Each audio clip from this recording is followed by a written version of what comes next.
Good morning everyone. We are the group today and we are presenting for performance.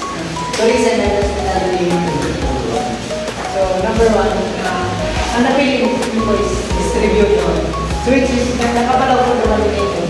Mobile apps, direct websites, travel agents. Kasi po, hindi pa lang po online business. Natagin ko rin yung itong product na hindi ko alam po. Mas dali siya makilala, mas madali siya mag-distribute mo sa website po. So next phrase, marketing research.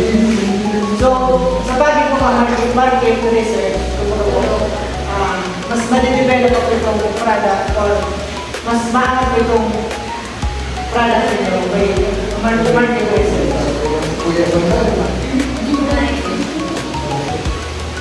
Kasi hindi pa paano kung competitors analysis. Sa bagay ko rin mas magaling po kung nilapin na pala po yun sa business or sa business nila kasi nga po mas kumbaga po bigaan nila sa mga capacity itong ibang issues na ano. So yan. Kasi hindi pa lang po sa market research na pala po trend forecasting tapos online engagement. Yun. Tapos nila.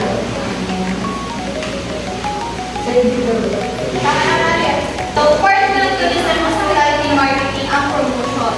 Promotion which is na kung paano natin po-promote yung product and then gagamit kita ng influencer marketing which is yung mga nag-video na pupunta dun sa place natin para i-ano yung product, i-try and i-promote din sa ibang tao. Travel and part pa din ng promotion is yung travel fairs. Sure yung mga benefit, yung mga handout na doon makikita yung mga product na i-promote tayo.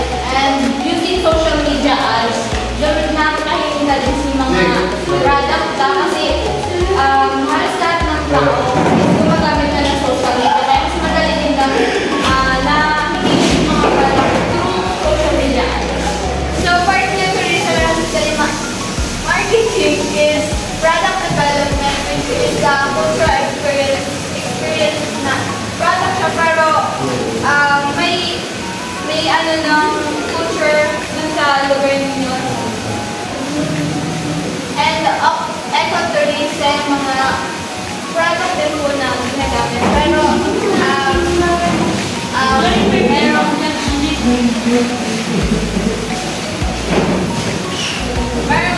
word na cycle and hotel amenities, tour package, which is yung i-offer nila na package na siya. Halimbawa like yung pwedeng road, transportation, food, mga ganun package na.